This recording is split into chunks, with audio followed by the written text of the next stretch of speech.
السلام علیکم ویورس، آج ہم بات کریں گے ایپیتھی کے اوپر۔ ایپیتھی کیا ہے؟ ایپیتھی کے حوالے سے اگر ہم دیکھیں تو یہ لیک آف انٹرسٹ ہے، ایک طرح کا lack of emotions, lack of enthusiasm and passion, بے توجہی کہہ لیں، بے دلی کہہ لیں، کسی بھی چیز کے ساتھ دلچسپی کا ختم ہو جانا، کسی بھی حوالے سے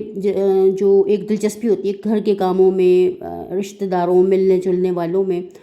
تو اس دلچسپی کا فقدان ہو جانا کہلاتا ہے ایپیتھی۔ جب انسان جو ہے اس کے اندر لیک آف انتھوسزم پیدا ہو جائے۔ اس کی مختلف وجوہات ہوتی ہیں، مختلف اس کی بہت ساری اگر ہم دیکھیں تو بیماریاں جو مینٹل ہیلتھ ایشوز ہوتے ہیں بے شمار، اس کی مختلف جو کنڈیشنز ہوتی ہیں، جیسے ڈپریشن ہے، انزائٹی ہے، ٹراما ہے، تو ان سب کے ایک طرح سے رزلٹ کے طور پر جو ہے وہ ان کو برن آؤٹ کرنے کے لیے جو سمٹمز سامنے آتی ہیں، یعنی کہ ایک انسان جو ہے وہ اپنے حالات اور واقعات سے اتنا زیادہ دکھی رنجیدہ ہو جاتا ہے کہ وہ ایموشن لیس ہو جاتا ہے، اس کے اندر سے فیلنگز کا، جذبات کا، احساسات کا جو ایک تعلق بنتا ہے وہ ختم ہو جاتا ہے، اس کے اندر سے اوور آل جو ایک ویل بینگ کی خواہش ہوتی ہے وہ ختم ہو جاتی ہے، اور جو ریلیشنز ہوتے ہیں ان کے ساتھ اس کا ایک نیگیٹو ریلیشن شپس بننے لگ جاتے ہیں۔ اور ویسے اگر ہم مزید سمجھنا چاہیں تو ہم دیکھتے ہیں کہ اس میں کیا ہمیں سمٹمز نظر آتی ہیں، یا کس طرح سے ایپیتھی اپنے آپ کو شو کرواتی ہے۔ تو اس میں سب سے پہلے نمبر پر ہے انڈیفرنس، شوئنگ نو انٹرسٹ اور concern for things that normally matter. جو چیزیں ہمارے لیے زندگی میں کبھی اہم ہوا کرتی تھیں اس کے لیے موٹیویشن کو نہ فیل کرنا، اس کے لیے جذبات اور احساسات کا ختم ہو جانا، مر جانا، بے توجہی کا شکار ہو جانا، کسی بھی چیز کے اندر دلچسپی نہ لینا، یہ ایک بہت اہم اس کی سمٹم ہے۔ سیکنڈ نمبر پر ہے ڈس انگیجمنٹ، کہ کسی بھی چیز کے ساتھ ایک جو انگیجمنٹ ہوتی ہے، جو ایک تعلق ہوتا ہے، جو ایک کسی بھی کام کے حوالے سے وہ ختم ہو جاتا ہے، تعلقات کے ساتھ ذمہ داریوں سے انسان دستبردار ہو جاتا ہے، اپنی ذمہ داریوں کو اٹھانے کے لیے تیار نہیں ہوتا، اپنی ذمہ داریوں کو قبول نہیں کرتا، کسی بھی کام کی طرف اس کا جو ایک رجحان ہے وہ نہیں ہوتا۔ اور تھرڈ نمبر پر ہے ایموشنل نمنس، یعنی کہ ایک طرح سے جذباتی طور پر بے حس ہو جانا، بے حسی کا مظاہرہ کرنا، دوسروں سے، اپنے قریبی رشتہ داروں سے، اپنی فیملی سے بالکل لا تعلقی کو محسوس کرنا، کسی بھی جذبے سے، کسی بھی رشتے کے حوالے سے جذبات نہ ابھرتے ہوں، جذبات نہ پیدا ہوتے ہیں، ان سے جذباتی وابستگی کا ختم ہو جانا، اس طرح کی ہمیں سمٹمز نظر آتی ہیں۔ فورتھ نمبر پر ہے لیک آف انیٹیٹو، کسی بھی حوالے سے جو شخص ہے وہ کوئی بھی عملی فیصلہ کرنے میں بہت زیادہ مشکل ہوتی ہے، کسی بھی فیصلے کو نہیں کر پاتا، کوئی عملی قدم نہیں اٹھا پاتا، اور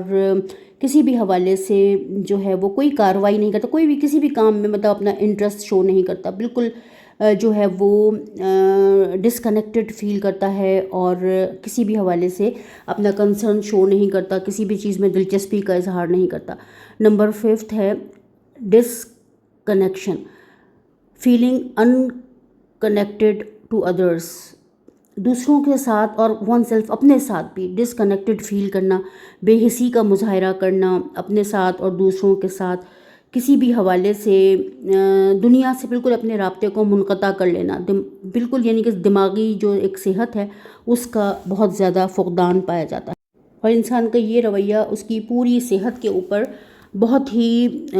نقصان دہ اثرات مرتب کرتا ہے، اور انسان جو ہے وہ پرابلمس کا شکار ہوتا چلا جاتا ہے، اور اب کسی بھی طرح سے، کسی بھی حوالے سے، کسی بھی جذبے کے حوالے سے وہ خود کو جو ہے وہ امپروو نہیں کرتا، آگے بڑھنے کی لگن، ایک جذبہ کہ پیشن اس کے اندر سے ختم ہو جاتا ہے، کسی بھی چیز کے لیے وہ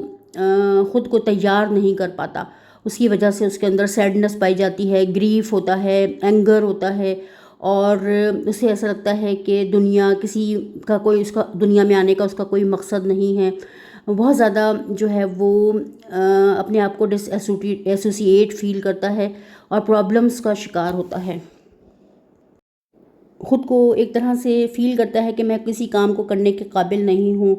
اس کے اندر کسی قسم کا کوئی بھی رسک لینے کا جو ایک مطلب ایک وہ ہوتا ہے کہ کسی بھی چیز کے حوالے سے رسک کو قبول نہیں کرتا، اس کے اندر ایک فیئر ڈیولپ ہو جاتا ہے کسی بھی کام کے حوالے سے، اسے لگتا ہے کہ وہ اس قابل نہیں ہے کہ اس کام کو کر سکے، کسی بھی فیصلے کو کرتے ہوئے اسے جو ہے وہ بہت زیادہ مطلب ایک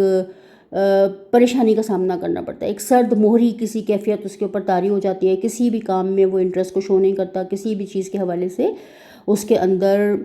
جو ہے وہ بہتری نہیں آتی، مطلب اس کو اندر سے ایک پیشن اور ایک جذبہ اس کے اندر سے ختم ہو جاتا ہے۔ تو یہ ایک بہت امپورٹنٹ سمٹم ہے جو کہ ہمیں اپنے ارد گرد نظر آتا ہے، جو کہ ہمیں بے شمار لوگوں میں نظر آتی ہے، اور ہمیں ایسا فیل ہوتا ہے کہ ان کی عادت ہے، یہ کچھ کرنا نہیں چاہتے، ان کو کسی کام کی لگن نہیں ہے، ان کے اندر کوئی جذبہ نہیں ہے، یہ کسی کام کو کرنے کے قابل نہیں ہے، لیکن یہ ایک مینٹل ایک طرح سے ڈس آرڈر سمجھ لیں اس کو ہے کہ جس کی وجہ سے کوئی بھی شخص جو ہے وہ اپنی زندگی سے ایک طرح سے مایوس ہو جاتا ہے۔ تو اسے مایوسی سے نکالنے کے لیے سب سے امپورٹنٹ چیز یہ ہے کہ وہ ڈیپ بریدنگ کرے، تھوڑی سی میڈیٹیشن کرے، اس کی فیملی اس کے ساتھ مل کر کے اسے سپورٹ کرے، اس کی ہیلپ کرے، اور جو بھی کام وہ شوق سے کر سکتا ہے، جس کام میں بھی ہمیں پتہ ہوتا ہے کہ اسے اس کام میں کسی زمانے میں انٹرسٹ تھا، وہ اس کے سامنے لایا جائے اور اس کو اس کام کی طرف راغب کیا جائے تاکہ وہ اپنی زندگی کو بہتر انداز میں گزارنے کے قابل ہو اور اپنے لیے کسی بہتر چیز کو منتخب۔ یہ ہماری بہت اہم ذمہ داری ہے کہ ہمیں اگر کوئی ایسا شخص نظر آتا ہے جو کہ ہمارے ارد گرد موجود ہے تو ہم اسے اس کیفیت سے باہر نکالیں، اور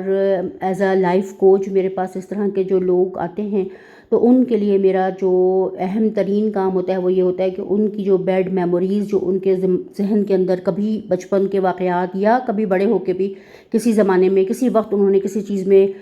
تھوڑا سا اس کام کو وہ بہتر طریقے سے نہیں کر پائے تو اس کا انہوں نے خوف اپنے اوپر طاری کر لیا اور وہ اس کیفیت میں چلے گئے، تو اسے ماضی میں لے جا کر اس خوف کو وہاں سے دور کیا جائے، ریموو کیا جائے، ڈیلیٹ کیا جائے، تاکہ وہ اپنی زندگی کی طرف بڑھ سکے اور اپنی زندگی کو احسن انداز میں گزار سکے۔ آج کے لیے اتنا ہی، نیکسٹ ویڈیو میں آپ سے بہت جلد ملاقات ہوگی۔ بہت شکریہ۔ وہ تمام لوگ جو ہماری ویڈیوز کو دیکھنے کے لیے اپنا قیمتی ٹائم نکالتے ہیں، ہماری چینل کو لائک کرتے ہیں، سبسکرائب کرتے ہیں، میں ان تمام لوگوں کی بہت شکر گزار ہوں، اور بہت جلد آپ لوگوں سے کسی نئی ویڈیو میں ملاقات ہوگی۔ تب تک اپنا بہت خیال رکھیں اور دعاؤں میں ہمیشہ یاد رکھا کریں۔ آپ کا کوئی بھی سوال ہو ایپیتھی کے سلسلے میں، کسی بھی مینٹل ڈس آرڈر کے سلسلے میں، تو آپ سوال کر سکتے ہیں اور میں ضرور آپ کو اس سوال کا جواب دوں گی، اور اپنی رائے سے آپ آگاہ کر سکتے ہیں۔ اپنا بہت خیال رکھیے گا، دعاؤں میں ہمیشہ یاد رکھیں۔ اللہ حافظ۔